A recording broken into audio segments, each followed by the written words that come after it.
السلام علیکم۔ کیا آپ کی بیٹی بار بار اپنی ٹانگیں رگڑتی ہے یا بار بار ہاتھ وہاں لے کر جاتی ہے جہاں نہیں جانا چاہیے؟ کیا آپ یہ سوچ رہی ہیں کہ یہ ایک شرارت ہے؟ نہیں، یہ ایک خاموش بیماری کی نشانی بھی ہو سکتی ہے۔ آج کی ویڈیو ہر ماں کے لیے بہت ضروری ہے کیونکہ ہم بات کریں گے بچیوں کے ویجائنل ایریا میں خارش، اس کی ممکنہ وجوہات، گھریلو علاج اور اہم احتیاطی تدابیر کے بارے میں۔ سب سے پہلے ہمیں یہ سمجھنا ہوگا کہ یہ خارش صرف ایک عام الرجی نہیں بلکہ اس کی کئی وجوہات ہو سکتی ہیں۔ گندے کپڑے یا انڈر گارمنٹس، زیادہ دیر تک گیلا یا گندا ڈائپر یا انڈر ویئر یا ٹراؤزر پہننا انفیکشن کا سبب بن سکتا ہے، اور اس انفیکشن کی وجہ سے بچی کو وہاں پر خارش بھی ہو سکتی ہے۔ صابن یا شیمپو کی الرجی، بازاری صابن یا زیادہ خوشبو والی پروڈکٹ سے حساس جلد کو نقصان ہوتا ہے۔ بچوں کی جلد نازک ہوتی ہے اور زیادہ تیز کیمیکل والے صابن استعمال کرنے سے ان کی جلد پر الرجی بھی ہو سکتی ہے۔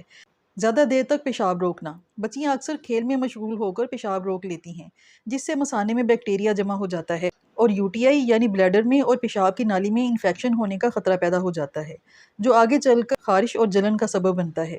اینٹی بائیوٹکس کا زیادہ استعمال، جب بچیوں کو بار بار اینٹی بائیوٹکس دی جائیں تو وہ جسم میں موجود فائدہ مند بیکٹیریا کو ختم کر دیتی ہیں جس سے جسم میں فنگس بڑھنے لگتی ہے اور انفیکشن پیدا ہو جاتی ہے، اور انفیکشن خارش اور جلن کا باعث بنتی ہے۔ ویک امیونٹی، اگر بچی کا مدافعتی نظام کمزور ہے اور وہ بہت جلدی بیمار ہوتی ہے تو وہ آسانی سے انفیکشن کی زد میں آ سکتی ہے اور جلدی خارش کا شکار ہو سکتی ہے۔ تنگ کپڑے یا ریشمی کپڑے پہننا، ہر وقت جینز یا لیگز جیسے تنگ کپڑے یا ریشمی کپڑے پہننے سے بھی ہوا کا گزر رک جاتا ہے جس سے نمی اور گرمی پیدا ہوتی ہے اور فنگس بڑھتی ہے اور خارش اور ریشز ہونے کے امکانات بڑھ جاتے ہیں۔ کسی قسم کی فنگل انفیکشن یا ییسٹ انفیکشن، ییسٹ انفیکشن کے ساتھ عام طور پر بدبودار مادہ خارج ہوتا ہے اور اس کے ساتھ شدید خارش اور جلن ہوتی ہے۔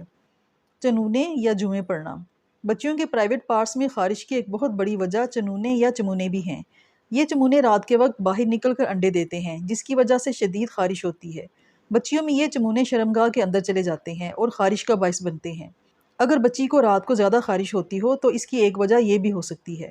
فرینڈز، اگر آپ کی بچی کے پیٹ میں کیڑے ہیں اور اسے شرمگاہ میں اور مقد میں خارش ہوتی ہے تو بچوں کے پیٹ کے کیڑوں کے لیے ہومیوپیتھک میڈیسنز پر بنائی میری ویڈیو آپ کو اوپر آئی بٹن میں ملے گی۔ اس کی مدد سے آپ اپنے بچوں کے پیٹ کے کیڑوں کا علاج کر سکتی ہیں۔ غلط صفائی کا طریقہ، پیشاب یا پخانے کے بعد غلط طریقے سے صفائی کرنا یا اچھے طریقے سے اس جگہ کو صابن سے نہ صاف کرنا بچیوں میں انفیکشن کا باعث بن سکتا ہے۔ زیادہ چینی یا میٹھا استعمال کرنا، زیادہ میٹھا کھانا فنگس کو بڑھا دیتا ہے جس سے انفیکشن اور خارش ہونے کے چانسز بڑھ جاتے ہیں۔ ہوم ریمیڈیز، روزانہ بچی کو رات کو سوتے وقت ناریل کا تیل لگائیں۔ ناریل کے تیل میں اینٹی فنگل خصوصیات ہوتی ہیں۔ ناریل کا تیل فنگس کا خاتمہ کرتا ہے، جلدی خارش کو سکون دیتا ہے۔ پانی میں نیم کے پتے ابال کر دھونا، نیم قدرتی طور پر اینٹی سیپٹک ہے اور جلد کی تکالیف میں بہت اہم ہے۔ کے پتوں کو پانی میں ابال کر اس پانی کو محفوظ کر لیں اور جب بھی بچی کی صفائی کریں اسی پانی کے ساتھ صفائی کریں۔ دہی لگانا، سادہ دہی انفیکشن کو کم کرنے میں مدد دیتا ہے۔ دہی ایسٹ کی انفیکشن کو بھی ختم کرتا ہے۔ روزانہ دن میں ایک بار بچی کی متاثرہ جگہ پر دہی کا لیپ ضرور کریں، اس طرح خارش اور انفیکشن میں کمی ہوگی۔ صفائی کا خیال رکھیں، بچی کی صفائی کا خاص خیال رکھیں اور جب بھی بچی کو واش روم لے کر جائیں تو صابن کے ساتھ صاف کریں لیکن کوئی خوشبو والا صابن استعمال نہ کریں۔ بچیوں کا انڈر ویئر اور ٹراؤزر دن میں 2 بار بدلیں، اس کے کپڑے دھوپ میں سکھائیں اور کاٹن کے کپڑے استعمال کریں۔ جب بھی بچی کی صفائی کریں ہمیشہ آگے سے پیچھے کی طرف وائپ کریں یا دھوئیں، کبھی بھی پیچھے سے آگے کی طرف نہ صاف کریں کیونکہ اس طرح پخانے والی جگہ کا مواد آگے جا کر لگ جاتا ہے اور وہاں پر بیکٹیریا پیدا ہو جاتا ہے جو خارش کا باعث بنتا ہے۔ اگر بچی تھوڑی بڑی ہے اور واش روم استعمال کر سکتی ہے تو اسے سکھائیں کہ پیشاب کے بعد آگے سے پیچھے کی طرف صفائی کرے۔ اگر آپ کی بچی کو خارش کا مسئلہ ہے تو اسے میٹھے کھانے نہ کھلائیں، بچی کے کھیلنے کی جگہ کو صاف رکھیں۔ یاد رکھیں چھوٹی بچیوں کو تکلیف کا اندازہ نہیں ہوتا لیکن خارش ایک خاموش پیغام ہے جو صرف ماں ہی سمجھ سکتی ہے۔ آپ کی ذرا سی توجہ آپ کی بیٹی کو بڑی بیماری سے بچا سکتی ہے۔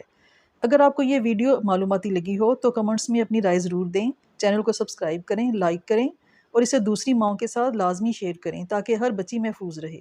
شکریہ۔